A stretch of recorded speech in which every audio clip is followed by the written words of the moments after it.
Bonjour ou bonsoir frères et sœurs selon là où vous êtes et à quel moment.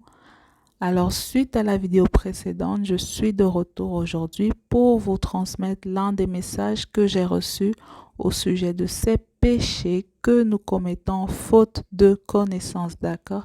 Alors voici le premier message que j'ai reçu du Seigneur. Je transmets le message au nom puissant de Jésus-Christ. Va leur dire: ainsi parle l'Éternel Dieu. Ôtez ces faux dieux de devant ma face.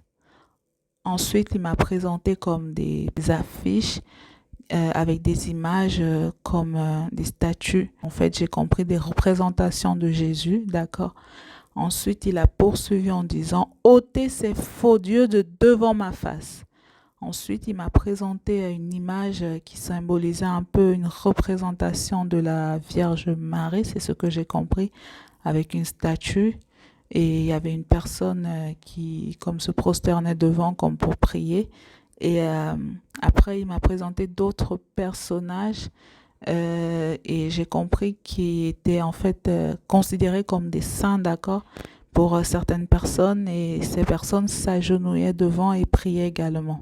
Ensuite, il a poursuivi en disant: ôtez ces faux dieux de devant ma face. Ensuite, il m'a montré une image avec des croix en bois, des croix en métal, des croix en plastique. En fait, il m'a montré en fait les croix sous différentes formes et ainsi que le chapelet, en fait, une image avec le chapelet, d'accord. Ensuite, il a poursuivi en me disant: ôtez ces faux dieux de devant ma face. Alors, j'ai vu comme une foule, en fait, qui acclamait une personne qui était comme sur un podium. Et ce que j'ai compris, c'est qu'il s'agissait, en fait, des stars du monde, d'accord? Dans tous les domaines confondus, que ce soit musique, sport, petit et grand écran, comme on dit parfois, euh, toutes personnalités, en fait, publiques qui sont considérés en fait par l'homme comme des idoles, d'accord?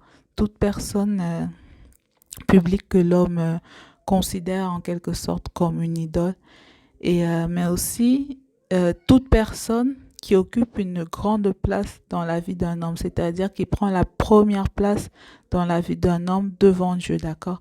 C'est comme ça que j'ai compris cela. Ensuite, pour ce qui était de l'estrade, un peu du podium, ce que j'ai compris en fait, c'est toute chose en fait qui, pareil, en dehors des hommes ou personnalités, mais toute chose également qui occupe la première place dans notre vie, en fait, devant Dieu. Voilà, c'est comme ça que ça m'a été présenté, d'accord? Donc, tout homme, pour l'homme que je voyais acclamer, tout homme, toute personnalité publique, toute personne qui est considérée un peu comme une idole par l'homme, et l'estrade, le podium, toute chose qui occupe la première place dans notre vie devant Dieu le Père Tout-Puissant, Créateur de toutes choses, d'accord? Et il a poursuivi en disant: ôtez ces faux dieux de devant ma face. Il m'a montré une femme comme une femme. La scène était comme dans un shooting photo, je ne sais pas si vous verrez, avec un fond un peu gris, sombre. Une femme, une dame assise sur comme un tabouret avec les mains croisées sur ses pieds, d'accord. Et elle était, j'ai remarqué d'abord sa coiffure. Elle avait une coiffure très très travaillée, très comme sophistiqué, d'accord. C'était un peu comme un chignon des années 50-60, mais très haut, très très haut, très chargé, très lourd un peu. Ça me semblait lourd, mais très chargé. Et elle avait comme, c'est comme si elle avait des extensions en fait, qui étaient, qu'on l'avait coiffée par des extensions, donc c'était vraiment chargé. Et elle avait aussi, j'ai remarqué, beaucoup de bijoux sur elle, comme des chaînes, des colliers, mais en toute matière, que ce soit comme de l'or, comme des perles, comme des diamants. C'était vraiment chargé sur son cou et ça tombait jusqu'à comme sa poitrine. Donc c'était vraiment chargé. Et elle avait également, j'ai remarqué des bracelets, beaucoup de bracelets sur son bras, différents types également, que ce soit or, perles, pierres précieuses ou diamants, des choses comme ça. Et elle avait également plusieurs bagues sur ses doigts. Et j'ai aussi remarqué qu'elle avait du vernis sur ses doigts, d'accord? Et par la suite, vu une autre femme qui était cette fois debout, comme dans une rue, comme si elle traversait la route en fait, comme si on l'avait pris en photo en train de traverser la route. Et elle était comme au téléphone et elle avait des sacs comme des sacs shopping, des sacs de course, des sacs qu'on fait shopping, des achats, donc par exemple des vêtements, des choses comme ça. Elle en avait plein dans sa main et elle était au téléphone. Et elle était également aussi très très apprêtée, très habillée d'une manière sophistiquée également. Et elle avait des vêtements comme de marque que j'ai remarqué. Par exemple, elle avait des talons aiguilles d'une certaine marque très connue, avec un pantalon un peu comme brillant. Elle est habillée un peu sombre, d'accord? Sombre dans les tons noirs, rouge, par là, ok. Elle avait un collant comme dans une matière un peu comme plastique, si je peux dire, noir, brillant. Et elle avait un t-shirt noir avec un dessin un peu sombre, voilà, on va dire, sur son haut, qui était dans les tons un peu rouge sanguin, rouge avec un peu de touche de gris, blanc et avec des clous tout autour, comme des points en fait en métal. Donc souvent on appelle ça des clous, des petits clous tout autour du dessin. Et elle avait également des sacs de marque. Et après, il y a eu un zoom comme sur son visage. C'est là où j'ai remarqué qu'elle était au téléphone. Après, j'ai remarqué qu'elle était maquillée également d'une manière très, très travaillée, un peu comme un maquillage professionnel, d'accord, et avec comme des faux cils, des sourcils bien tracés, bien épilés, comme avec du fard, du rouge à lèvres, du blush, du fond de teint, tout type comment dire, d'éléments en fait qu'on peut trouver dans un maquillage. C'était vraiment très très, ça faisait très professionnel, un peu comme les photos de magazine, d'accord? Par la suite, le Seigneur a terminé ce message en me transmettant ces deux passages. Je vous invite à lire avec moi. Alors, le premier passage se trouve dans le livre Deutéronome au chapitre 6, versets 13 à 19. D'accord? Lisons ensemble la parole au nom puissant de Jésus-Christ. Tu craindras l'Éternel ton Dieu, et tu le serviras, et tu jureras par son nom. Vous n'irez point après d'autres dieux, d'entre les dieux des peuples qui seront autour de vous. Car l'Éternel ton Dieu est au milieu de toi, un Dieu jaloux, de peur que la colère de l'Éternel ton Dieu ne s'embrase contre toi et qu'il ne t'extermine de dessus la terre. Vous ne tenterez point l'Éternel votre Dieu, comme vous le tentâtes à Massa. Vous garderez soigneusement les commandements de l'Éternel votre Dieu et ses lois et ses statuts qu'il t'a prescrits. Tu feras donc ce qui est droit et bon aux yeux de l'Éternel, afin que tu sois heureux et que tu entres et possèdes le bon pays que l'Éternel a juré à tes pères de te donner, en chassant tous tes ennemis devant toi, comme l'Éternel l'a dit. Poursuivons, je vous prie, frères et sœurs, avec le deuxième passage qui se trouve dans le livre 1 Timothée, au chapitre 2, versets 5 à 6. Je lis la parole au nom puissant de Jésus-Christ. Car il y a un seul Dieu et un seul médiateur entre Dieu et les hommes, Jésus-Christ, homme, qui s'est donné lui-même en rançon pour tous. C'est là le témoignage rendu en son propre temps. Fin de la lecture. Voilà, Et c'est là où le message s'est arrêté. Et par la suite, le Saint-Esprit a pris le relais et m'a transmis 2 passages, d'accord, que je vous encourage vraiment, vraiment, lisez-les de votre côté, d'accord. Alors, le premier passage se trouve dans le livre 1 Pierre au chapitre 1, versets 13 à 19, ok. Et le deuxième passage se trouve dans le livre Éphésiens au chapitre 4, versets 17 à 32, d'accord. Lisez-les vraiment, frères et sœurs. Lisez-les pour ceux et celles qui ne les ont pas encore lus. Et même pour vous qui les avez déjà lus, la parole du Père Tout-Puissant est toujours agréable à relire, d'accord. Donc, n'hésitez pas, soyez les bienvenus, lisez-les. Voilà. Maintenant, voici l'explication suite à ce passage que m'a donné le Saint-Esprit. Il m'a dit ceci que, étant donné que nous nous considérons comme des enfants du Dieu vivant, de même aussi, en fait, nous devons nous comporter comme tels, d'accord, à l'exemple de notre Seigneur et Sauveur, Jésus-Christ de Nazareth. Pour cela, nous devons, comme le Seigneur Jésus-Christ nous l'a appris dans le livre Matthieu 7, verset 21 et Matthieu 12, verset 46 à 50, nous devons faire la volonté de Dieu le Père. Et que c'est ainsi que celui qui est enfant de Dieu doit se conduire, d'accord, en devenant un imitateur en fait de Dieu le Père, comme nous l'avons vu dans le livre Éphésiens au chapitre 5, verset 1, d'accord. Nous devons être en fait à l'image de Dieu, car Dieu est saint. Nous devons nous aussi nous tenir et nous comporter comme des saints, c'est-à-dire vivre dans la sanctification et la sainteté, d'accord? C'est ce que ça représente. Nous devons donc mener en fait une vie à l'image de Dieu le Père Tout-Puissant, ok?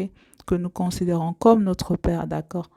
Et il m'a dit ensuite que c'est pourquoi, une fois que nous avons reçu le Seigneur Jésus-Christ de Nazareth dans notre vie comme notre Seigneur et Sauveur, nous ne devons plus vivre selon notre vie passée, c'est-à-dire pas comme nous étions dans l'ignorance, d'accord? Nous ne devons pas vivre comme nous étions avant de recevoir le Seigneur dans l'ignorance, mais nous devons désormais vivre dans la lumière, d'accord? Il a poursuivi en me disant que, donc, quand nous acceptons le Seigneur dans nos vies, une fois que nous l'avons reconnu comme notre Seigneur et notre Sauveur par la conversion en Christ, nous ne devons plus vivre comme à l'époque où nous ne le connaissions pas, d'accord? Nous devons plutôt réellement remettre toute notre vie entre ses mains, nous abandonner à lui complètement et décider vraiment de commencer à vivre avec lui en le laissant nous guider,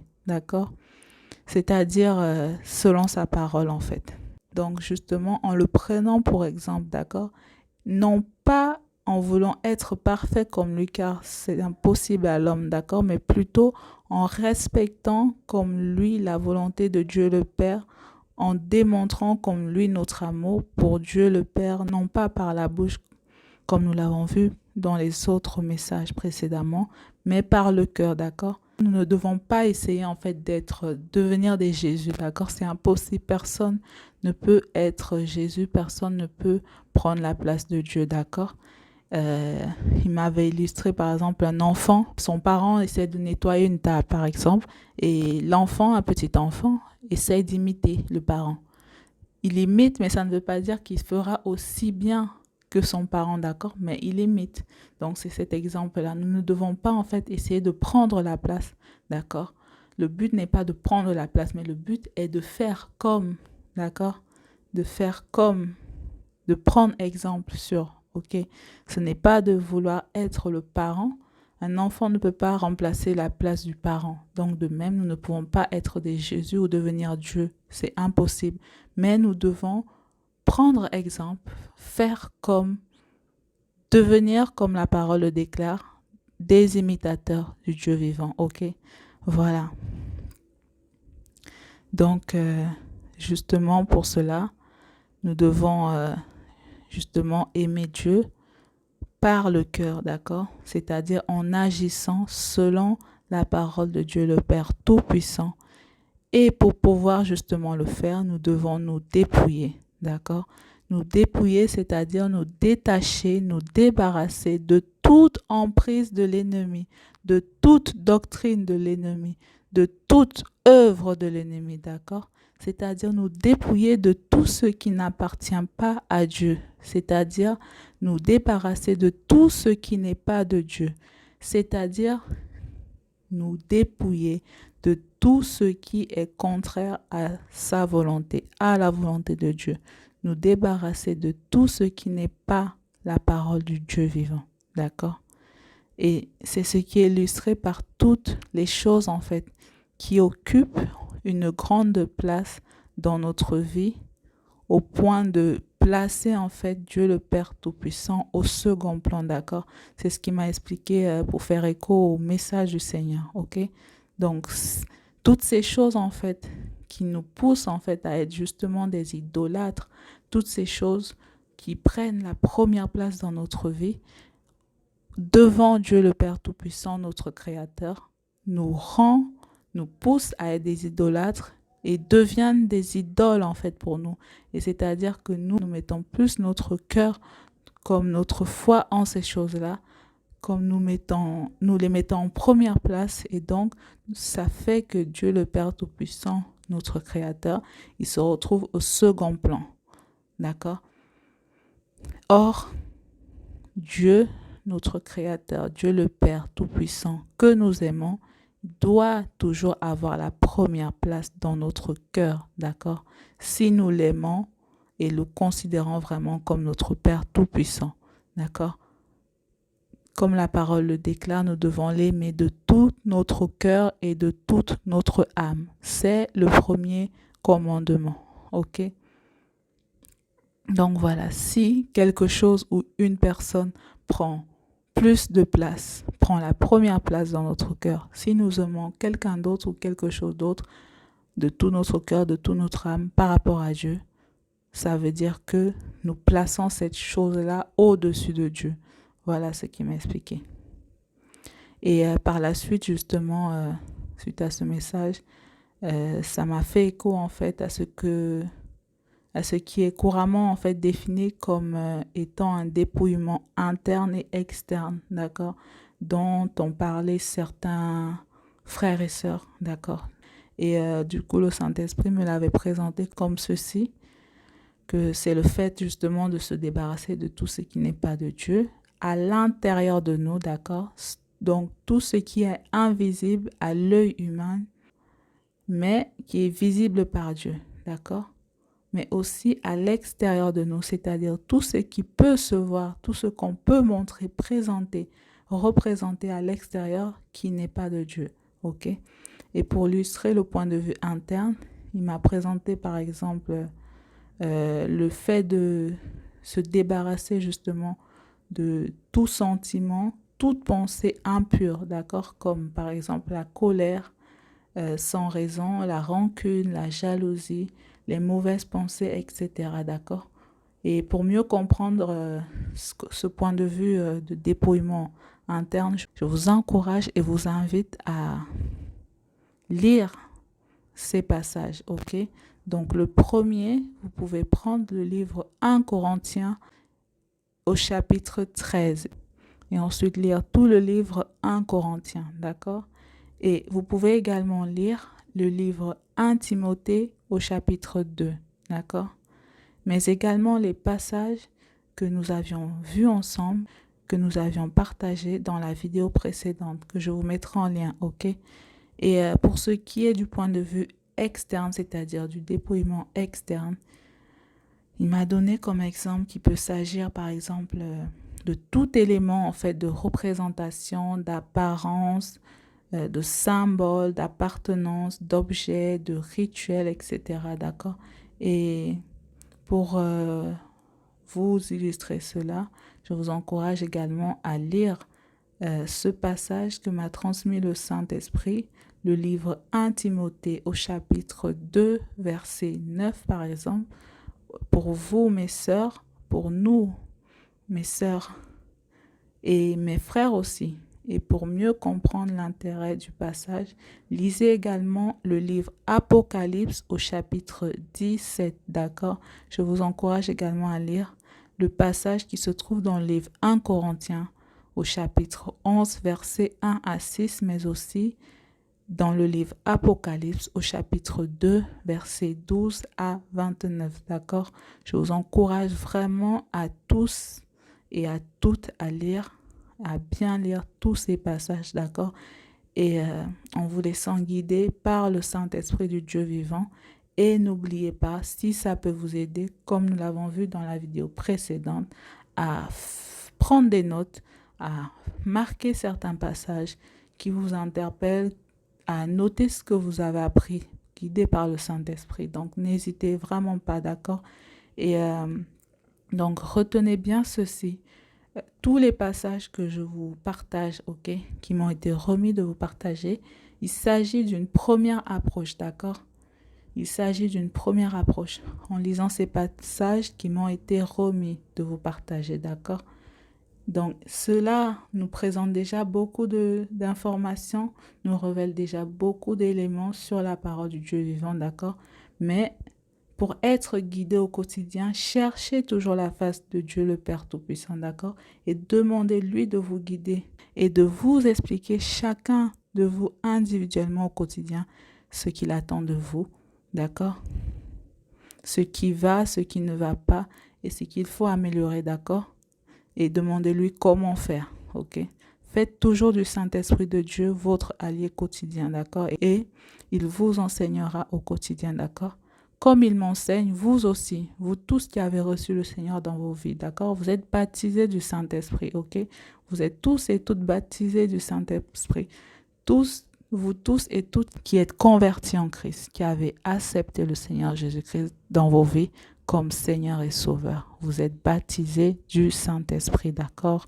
Vous tous qui avez reçu le Seigneur Jésus-Christ dans vos vies, vous êtes baptisés du Saint-Esprit. Donc, le Saint-Esprit, comme il m'enseigne, peut vous enseigner, va vous enseigner, d'accord? Il faut juste être proche du Seigneur, il faut juste se rapprocher, vous devez vous rapprocher au mieux de Dieu le Père. Et pour être proche de Dieu le Père, justement, il faut créer une relation avec lui, il faut garder une relation avec lui, il faut une relation constante, permanente avec lui au quotidien, d'accord? Comme nous l'avons vu dans un des messages précédents, il faut, là où je vous transmettais un message sur 2 dangers pour les enfants de Dieu le Père Tout-Puissant, nous devons l'inclure dans notre quotidien régulièrement, d'accord? Passer des moments avec lui, d'accord? Et c'est comme ça aussi, plus nous le faisons, plus nous entendrons sa voix, d'accord? Plus vous le ferez, plus vous entendrez quand il vous parle. Vous n'entendrez pas seulement la voix de l'ennemi. Elle sera toujours là, mais vous arriverez à distinguer petit à petit ce qui vient du Père, d'accord? Et surtout, en cas de péché, repentons-nous, d'accord? Si nous ne comprenons pas, cherchons la face. Et aussi, éprouvons tout esprit, car tout esprit ne vient pas de Dieu, d'accord? Demandons toujours confirmation, éprouvons toujours chaque esprit, d'accord? Car tout esprit ne vient pas de Dieu le Père Tout-Puissant, ok? Et n'oubliez pas encore une fois que je suis un canal, ok? Comme vous tous et vous toutes, ainsi que tous les autres frères et sœurs, d'accord? Dieu le Père remet à chacun ce qu'il veut et quand il veut. C'est pourquoi je vous dis toujours, attachez-vous à la parole du Seigneur Jésus-Christ de Nazareth, d'accord? Attachez-vous au seul et unique Dieu vivant, d'accord? Attachez-vous au Saint-Esprit de Dieu, le Père Tout-Puissant, d'accord? C'est lui seul qui connaît les détails et c'est lui seul le vrai et seul unique enseignant, d'accord? C'est lui seul qui nous enseigne tous, c'est lui seul qui enseigne à tout un chacun, selon chacun, ok? Moi qui me suis présenté devant vous, comme je vous ai dit, ce n'est pas par ma force, ni par ma sagesse, ni par ma voix, ni rien, parce que je ne suis rien que je fais les choses, mais c'est par la puissance de Dieu le Père Tout-Puissant. C'est son esprit qui me permet de vous transmettre des choses, qui me permet de comprendre ces choses, qui me donne ces informations comme je vous les donne, d'accord? Voilà, donc c'est le Saint-Esprit qui complétera en détail et en plus de ce que le Seigneur nous remet de vous transmettre, d'accord? C'est le Saint-Esprit qui vous guidera, qui doit être votre guide quotidien, ok? Voilà, chacun d'entre nous, il nous remet des éléments et nous complétons chacun selon ce qu'il nous donne. Et c'est le Dieu Tout-Puissant seul qui a la clé de tout. D'accord? Nous, il nous donne qu'une petite partie de chaque chose, mais lui seul a la totalité de toutes choses. D'accord? Donc voilà. Maintenant, je vais vous laisser avec ce dernier passage, d'accord, que m'a transmis le Saint-Esprit de Dieu. Alors, il s'agit du livre Hébreux au chapitre 4, versets 12 à 16, d'accord? Et je vous invite à le lire et encore une fois, à faire une introspection régulière, d'accord? Mais aussi et surtout à toujours veiller à garder une relation de proximité avec Dieu le Père Tout-Puissant, d'accord? De manière régulière et chaque jour, oui, chaque jour, à chaque instant. Ça peut être encore une fois la louange, ça peut être l'adoration, ça peut être la méditation de sa parole, ça peut être la prière, ça peut être le jeûne, toute chose qui permettent de retourner vers Dieu le Père est un élément important pour vous rapprocher de lui et pour vous garder en relation permanente avec lui, d'accord? Si vous voulez que votre relation soit permanente, vous devez aussi en permanence cultiver cette relation avec lui, d'accord? Si vous ne cultivez pas cette relation avec lui, vous n'aurez pas cette relation avec lui, d'accord? C'est simple, mes frères et sœurs. Il faut le faire de manière permanente et vous verrez aussi que vous sentirez sa présence de manière régulière et permanente, d'accord? Voilà, je vous laisse avec ce message. Si le Dieu Tout-Puissant le permet, je reviens très bientôt vers vous. En attendant, que le Seigneur vous guide et vous fortifie vraiment tous et toutes dans le nom puissant de notre Seigneur et Sauveur Jésus-Christ de Nazareth. Amen.